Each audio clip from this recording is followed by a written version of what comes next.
આજે જવાનું છે અમારે મોટર ફિટિંગ કરવા માટે. તો સાઈડ ઉપર તો આવી ગયા છે.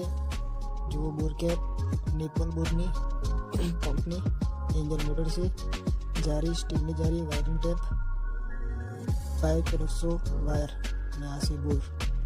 તો કરી દઈએ વાયરિંગ. વાયરિંગ કરવા માટે પહેલાં આપણે જોઈશે વોટરપ્રૂફ ટેપ, બીજી પણ વોટરપ્રૂફ ટેપ અને વાયરિંગ ટેપ. તો પહેલાં વાયરિંગ ટેપથી આપણે ઓથો જોઈન્ટ કરી લઈશું. એના પછી આવશે વોટરપ્રૂફ ટેપ, પછી એની ઉપર આવશે આપણે વાયરિંગ ટેપ, કેમ કે લીકેજ થવું ના જોઈએ. જો લીકેજ અંદર પાણી ઘૂસી જશે તો બહુ મોટો થઈ જશે, મોટર બાળી શકે છે. તો વાયરિંગ તો કરી નાખી છે.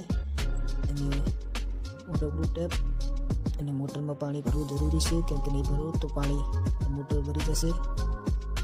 હવે કરશું આપણે પંપમાં નીચે ચડાવશું.